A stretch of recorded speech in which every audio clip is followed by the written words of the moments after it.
Olá, pessoal, sejam muito bem-vindos.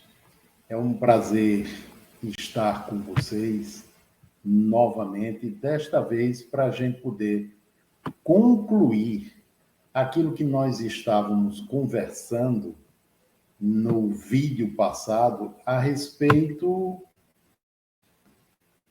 de conflito, sofrimento e resolução, né?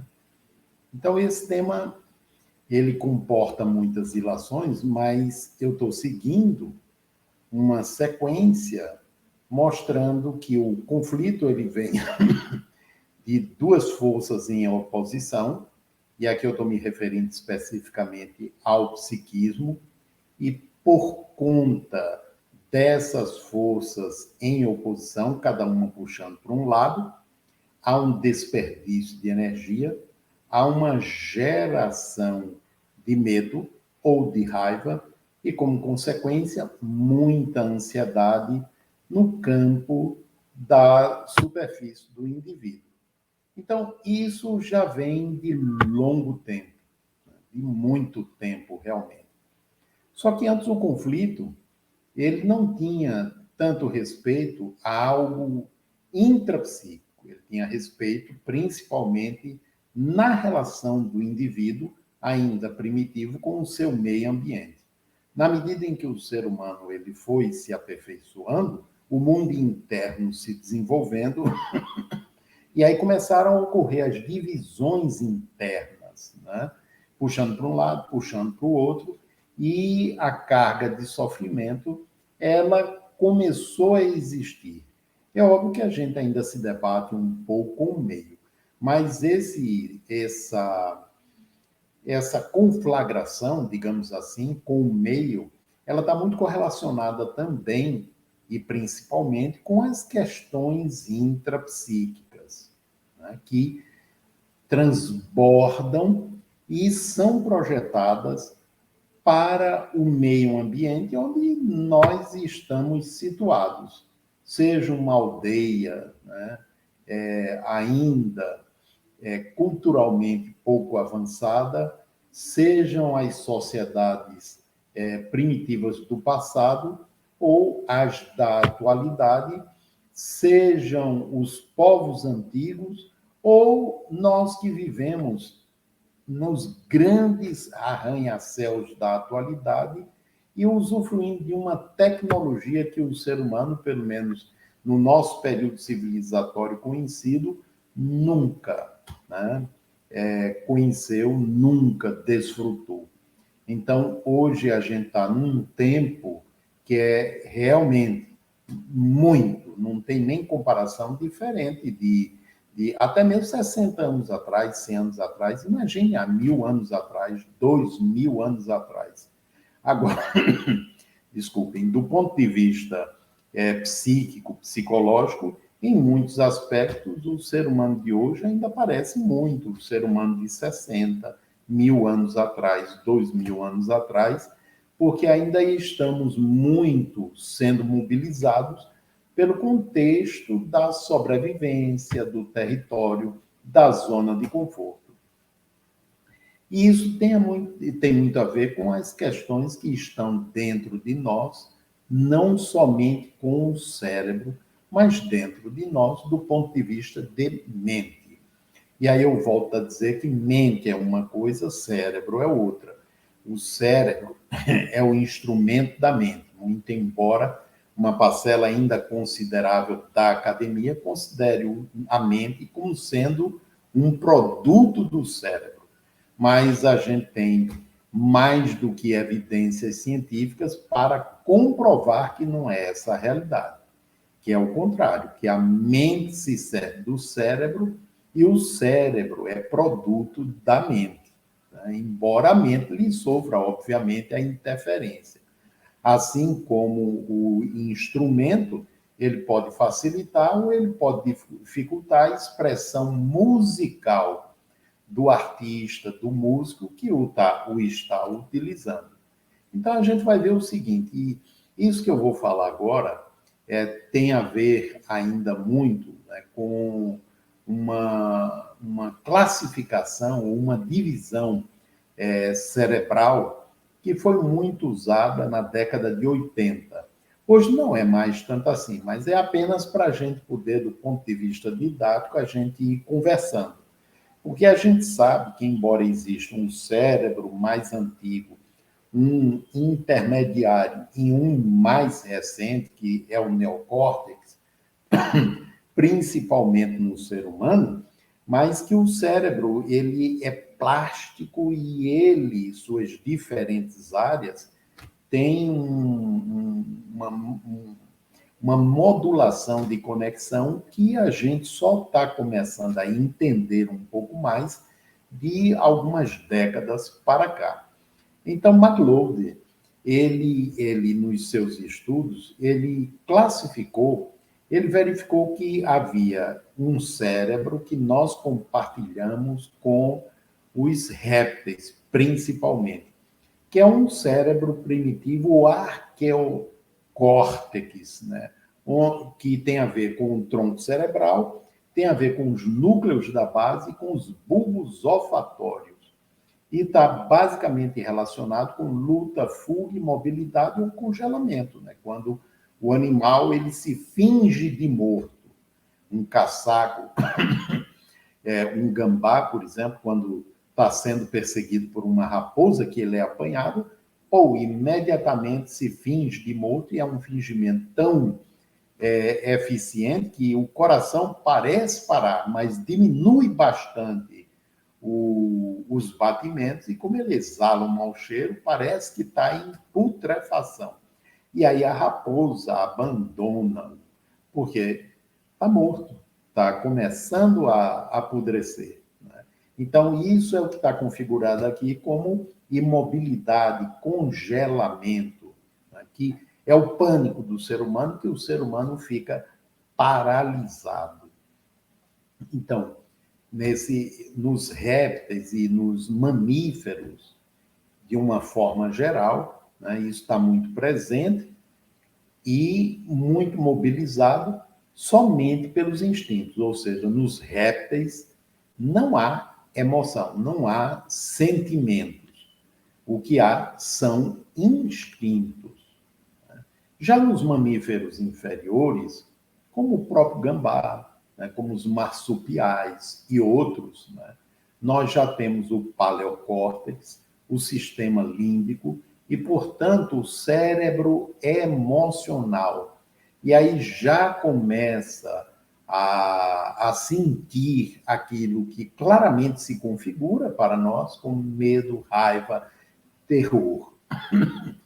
E é aí que começam, nos mamíferos, principalmente os chamados mamíferos superiores, além dos instintos, a emoção e os pródromos do que mais adiante no ser humano viria a ser chamado de sentimentos.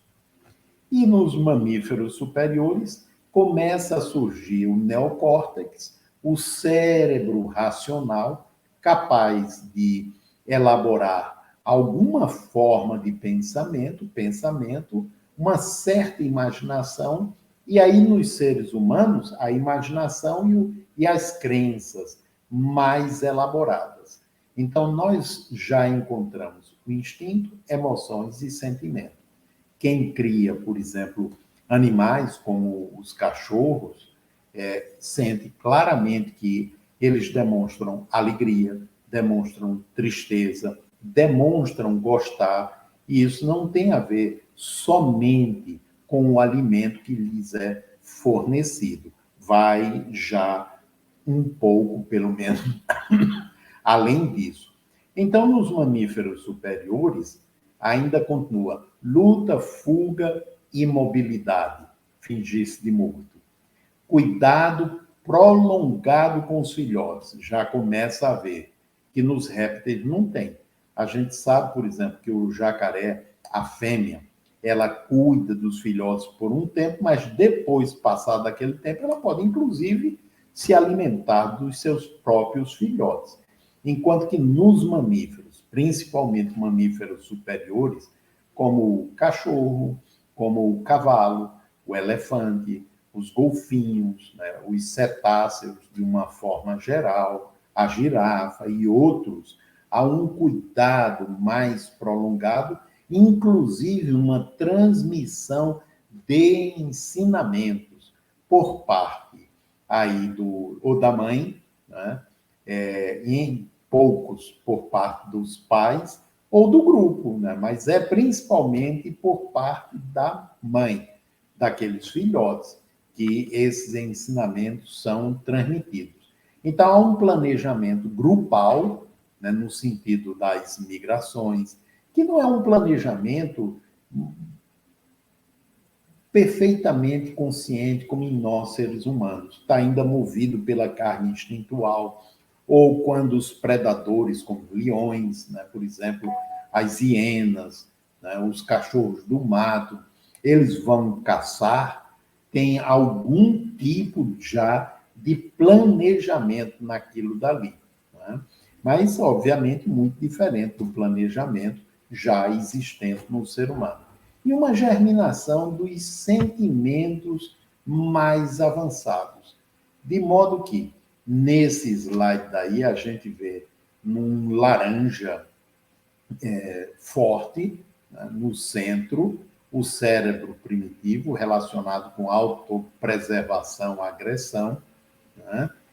Um cérebro intermediário, o sistema límbico, bem relacionado com emoções, e o cérebro racional, o neocórtex, relacionado com o intelecto, com a racionalidade, e que aí está realmente mais desenvolvido no ser humano.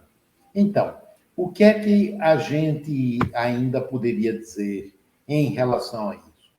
Tudo isso tem a ver com um processo evolutivo, que o núcleo central é a carga instintual. E é dessa carga instintual que os diferentes elementos evolutivos, como as emoções, como os sentimentos, como a razão, a racionalidade, intelectualidade, etc., vão desabrochando pelas experiências ou, ou através das experiências multimilenares. Né?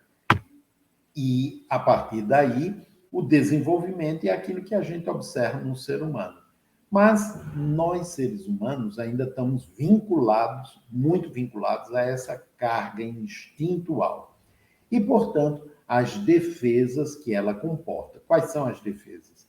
Manter a zona de segurança, o território onde se sente seguro, evitar o desconforto, defender tudo aquilo que esteja ligado a esses aspectos: sobrevivência, território, conforto. O conforto que eu estou falando não é aquele conforto que normalmente se fala. Esse conforto é, principalmente, evitar qualquer dor, evitar qualquer incômodo. Né? E aí, no ser humano, já está muito vinculado com autoestima e autoimagem. Né? Lembra que eu disse que no ser humano o mundo interior se desenvolveu e aí o território não é só o externo, é o interno também? E relacionado com o interno tem a ver com autoestima e autoimagem. Então, o território no ser humano, ele não é somente físico, ele é principalmente virtual.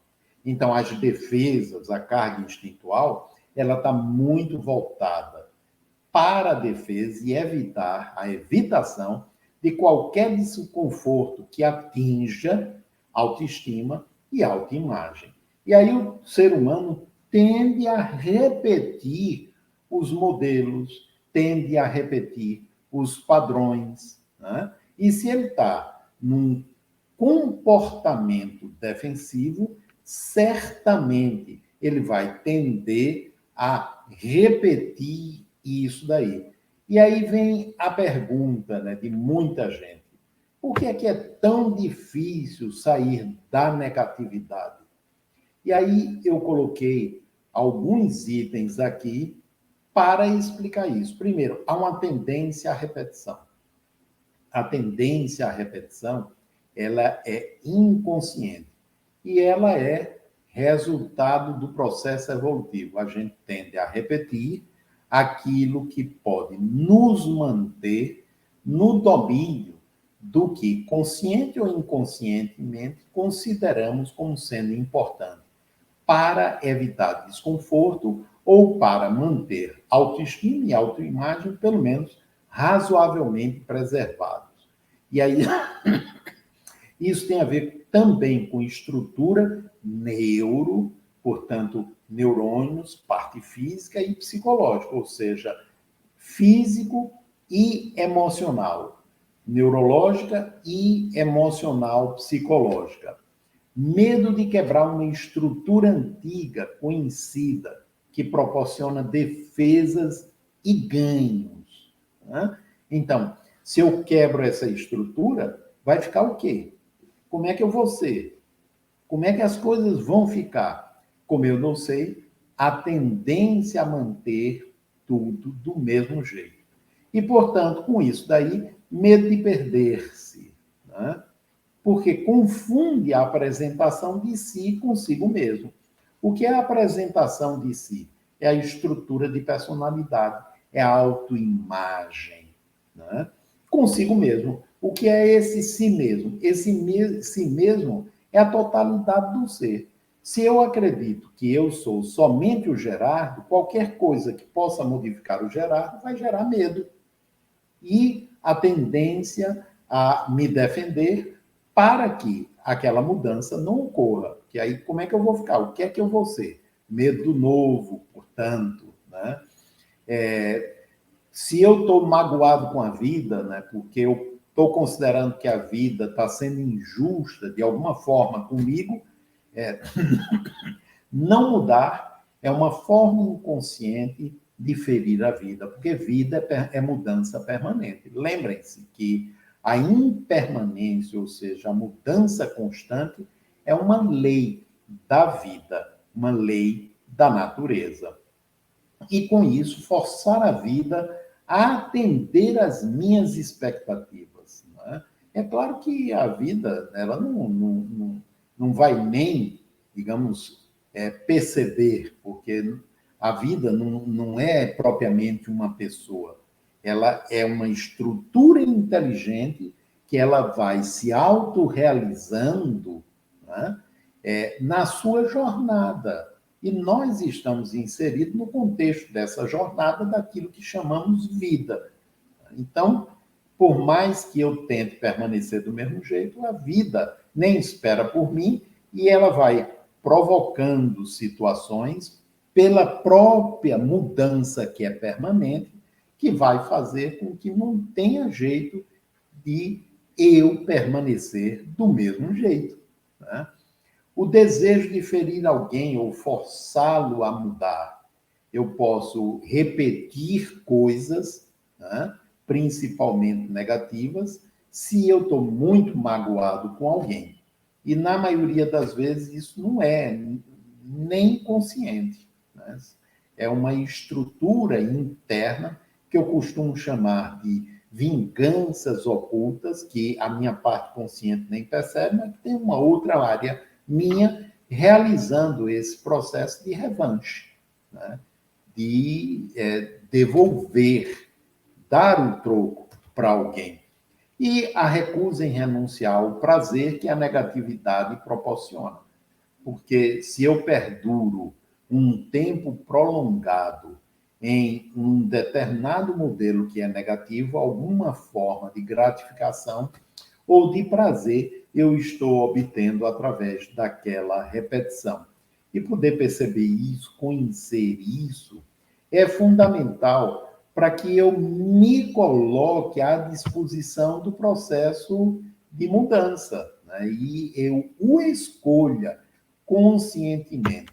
Então, revisando aqui, no curso da evolução, a gente começa apenas por experimentar sensações, depois o instinto, em seguida emoção, sentimento, e o auge do sentimento é a compaixão, através do qual eu sou capaz de sentir e me colocar no lugar do outro. E com isso, empatizar com o sofrimento do outro, buscando ajudá-lo no que me for possível para que ele ou minore ou, se possível, saia daquele sofrimento, né? Isso sem forçá-lo, obviamente. E, por outro lado, experimentamos primeiros reflexos, né? As sensações ou os movimentos que vêm do reflexo condicionado, o instinto, a inteligência, a razão, capacidade de escolha e, portanto, responsabilidade. Porque o ser humano só atingiu o nível da responsabilidade a partir do momento que ele foi desenvolvendo a razão e, com isso, a habilidade de poder escolher conscientemente, né? No começo, por exemplo, no mineral, é só atração, né? Vocês sabem que os cristais, por exemplo, eles crescem por atração, né? E eles, entre aspas, como que se desenvolvem. A sensação no vegetal, aquela planta melissa que você toca e ela se fecha. O instinto no animal. E é no ser humano, né, que surgem os sentimentos, que é o processo, digamos, não final, mas resultante de toda essa escalada evolutiva na filogênese.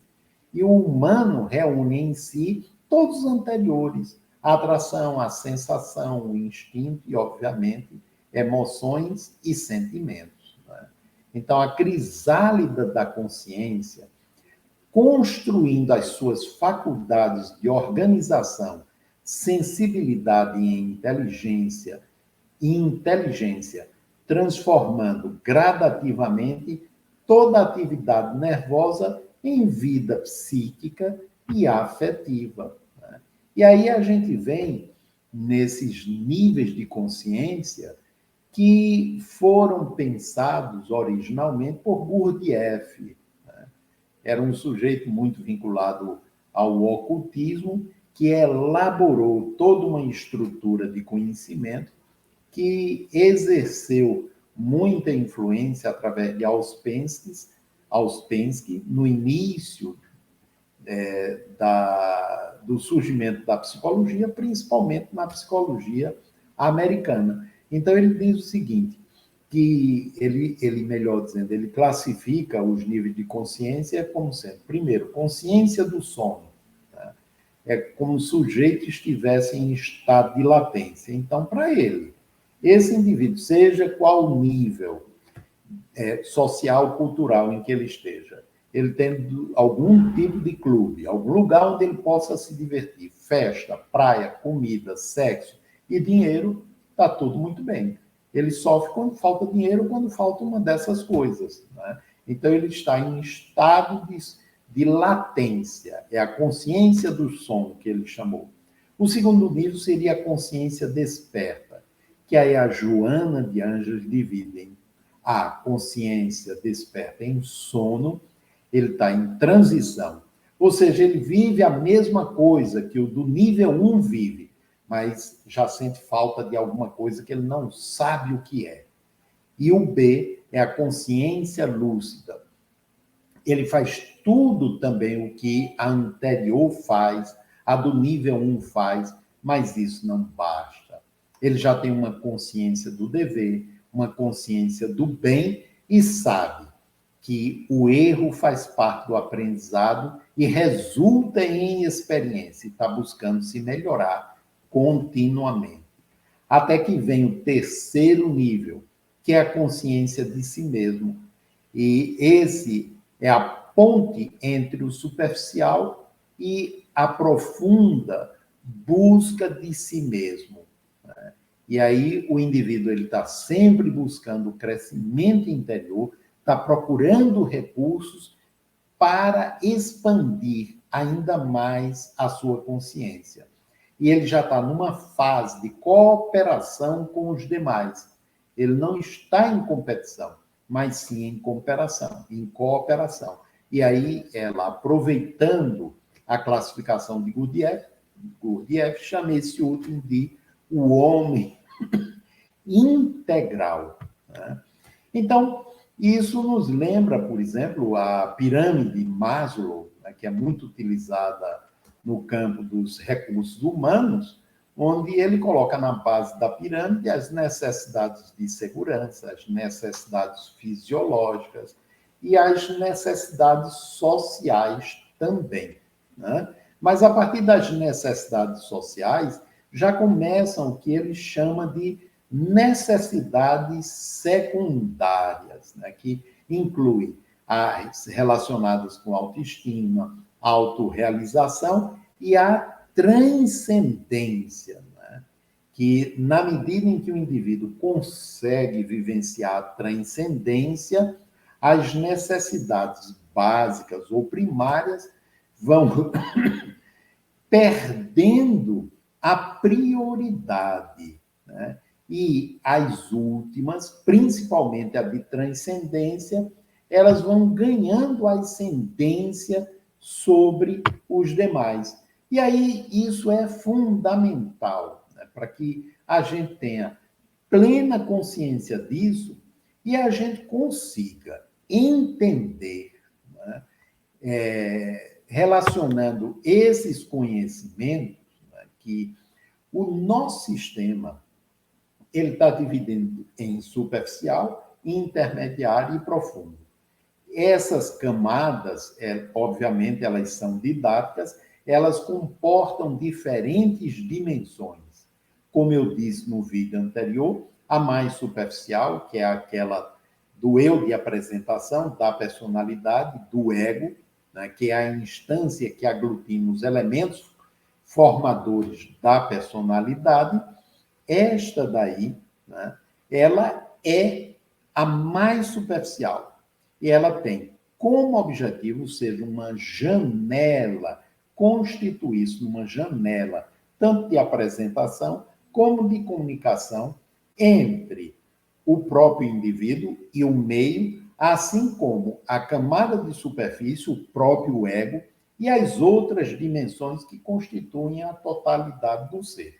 Mas se o indivíduo não tiver consciência disso, ele vai estar, muitas vezes, somente vivendo a camada de superfície e acreditando que ele é o ego, assim como ele é o corpo. E com isso vai sofrer e vai entrar em angústia e muita ansiedade, ou seja, em insatisfação e medo. E vai adoecer. Mas na medida em que ele toma consciência, que ele vai além disso, né? Que ele começa a conhecer, primeiro teoricamente, e depois vivencialmente, as camadas intermediárias, as dimensões do inconsciente, relacionadas com aquilo que Jung chamou de a sombra, né? As camadas do inconsciente freudiano e de outros autores, ou do Assagioli, que vai além disso, né? Ele vai percebendo que essas áreas, né, elas são muito mais ricas, profundas e amplas do que ele imaginava. E vai descobrindo a conexão do seu inconsciente com aquilo que Jung chamou o inconsciente coletivo, ou seja, que ele está interligado com outras dimensões de informação e de vida também. E com isso, ele já vai ter se dado conta que as camadas profundas têm meios de se comunicar com o ego, com a camada mais superficial. E esses meios são aquilo que se sente na superfície, as sensações, que aí a gente dá o nome de dor, seja física, né? Ansiedade, tensão, angústia, as diferentes agonias de que o ser humano se queixa, as tristezas, as apatias, os desânimos, né? E por aí afora. São meios também, são consequências, e são meios de comunicação né, através dos quais o sistema está dizendo, olha, Gerardo, presta atenção nisso, tem algo que precisa ser corrigido, tem algo que você precisa investigar. Então, se eu consigo entender isso, eu vou tentar me aprofundar utilizando a sensação, a agonia, o mal-estar, a tontura, o desânimo, a tristeza, a ansiedade, né? Utilizando essas sensações, essas experiências, vivências, para alcançar outras camadas do meu ser, do inconsciente, e dessa forma começar a perceber o que está subjacente àquele sofrimento da superfície. Na medida em que eu avanço para o mundo interior, eu começo a me dar conta, né, que por trás disso tem mais o que conhecer. Eu posso, por exemplo, perceber que por trás da ansiedade tem uma necessidade tremenda de controlar eventos, pessoas, coisas, que por trás dessa camada, né, que quer controlar, tem exigências. Por trás da exigência, mais medo. E aí talvez eu desemboque em alguma experiência que seja da infância, vida, parto, vida intrauterina, ou talvez mais antiga ainda. E estabelecendo essas conexões, entendendo como é que o que motiva e o que origina esse sofrimento aqui da camada de superfície, eu posso desmobilizar a partir de lá do mais profundo e a esse da camada de superfície pode cessar. Ou ser menos difícil eu superar o condicionamento que foi construído ao longo, talvez, de décadas daquele sofrimento, daquela maneira de funcionar. Né? Então, o conflito indica duas forças em oposição. Eu percebendo as duas forças, né? E como é que eu percebo quando há duas forças em oposição? Quando eu estou angustiado, quando eu estou inquieto, quando eu estou insatisfeito, quando eu estou ansioso, né? Quando eu estou com algum tipo de sofrimento. Então, há um conflito, há duas forças em oposição.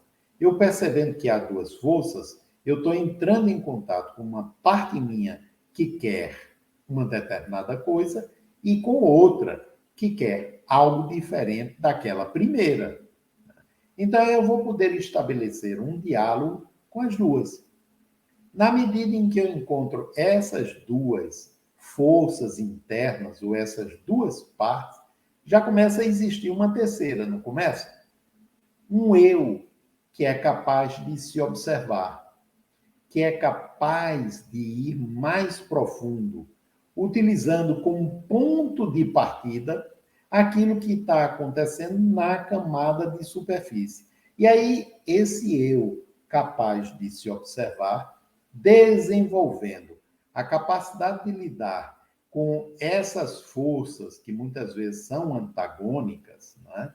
Com equanimidade, ou seja, sem julgamento, sem crítica, sem avaliação, mas com acolhimento amoroso, ele vai conhecendo, né, ambas, vai vendo o que cada uma quer e começa a solucionar o conflito, que pode não ser o que uma quer e a outra quer, mas pode ser uma terceira via, né? Ou um caminho do meio, ou através dessa percepção pode ir mais profundamente ainda, encontrando a origem do conflito, a origem daquele sofrimento. Porque pode não ser necessariamente um conflito, mas pode ser uma marca traumática, dolorosa, muito profunda. Tem meios de se localizar isso? Tem. Fazer isso só através da linguagem, através do racional, da parte lógica, é extremamente difícil. Mas fazer isso partindo-se do diálogo para vivenciar a parte emocional, se permitindo sentir, com autoaceitação, com acolhimento, há uma possibilidade de abrir o campo mental, expandindo a consciência e emergir, ou, metaforicamente, reviver situações bem antigas, com todo o seu contexto emocional e muitas vezes com a sua história também. A gente não vai mudar o passado, já disse isso de outras vezes, mas a gente pode reconfigurá-lo. A gente pode reconfigurar a parte emocional, né? Por exemplo, se eu sofri muito na infância por uma determinada coisa, aquela memória, ela continua do jeito que está. Mas eu posso estabelecer no nível de transe, no nível da consciência expandida, né, uma modificação naquele contexto, utilizando a imaginação, utilizando a realidade suplementar da Zerca Moreno, né, o campo do imaginário de vários autores, o campo onírico, e aí eu reviver aquilo, normalmente com ajuda, de forma diferente como foi, estabelecendo reações, pondo as emoções para fora, se foi de medo, se foi de raiva, expressando-as e reconfigurando-as. E aí eu posso mudar a expressão no campo de superfície, porque esta era dependente daquela. Mas sem fazer isso, a mudança é difícil, exige um esforço enorme e um tempo, muitas vezes, muito prolongado. Todo mundo consegue vivenciar essa modalidade de expansão? A maioria consegue. Ou de uma forma exuberante, ou de uma forma menos exuberante, ou, digamos, de uma forma mais pálida, né? Como um sonho consciente, mas uma parcela grande consegue. Portanto, a reconfiguração desse tipo que eu estou falando é possível numa parcela grande daqueles que sofrem. Podemos aprender a fazer isso, né, em treinamento? Claro que sim, mas não num nível tão profundo quanto eu estou falando. Mas situações mais superficiais, nós podemos aprender a resolvê-las. E é isso que nós fazemos aqui nos grupos de treinamento, de autoconhecimento, de sensibilidade e de expansão da consciência, aqui na Lumen, né? Então, a gente realiza esses grupos, ele tem etapas através das quais se vai aprendendo gradativamente a primeiro sintonizar, sentir o corpo, depois sintonizar, sentir as sensações, se permitir viver, vivenciar os efeitos da angústia, os efeitos da ansiedade, né? As diferentes agonias, com o ego se tornando capaz de acolhê-las. E, com isso, aprender a expandir a consciência e permitir que o que está subjacente venha à tona, né? E os resultados normalmente são muito bons para aqueles que são mais sensíveis. Os que são menos sensíveis, os resultados existem, né? Mas são, digamos assim, não tão intensos, né? E dependem de um treinamento bem mais longo. Então, gente, conflito faz parte da vida, porque a gente ainda não é uma unidade, somos multiplicidade. Mas o conflito é um convite para que a gente busque resolução. E a resolução, ela passa por circuitos diferentes que se complementam. Circuito teórico, circuito do treinamento emocional, circuito da educação da mente para desenvolver capacidade de foco e, a partir daí, aprender a atuar no campo da mente expandida. Então, gente, um grande abraço. Vou concluindo por aqui. E se vocês tiverem dúvida, né, ou se discordarem, escrevam nos comentários, que eu terei prazer em responder a vocês. Então, um grande abraço a todos e até nosso próximo encontro.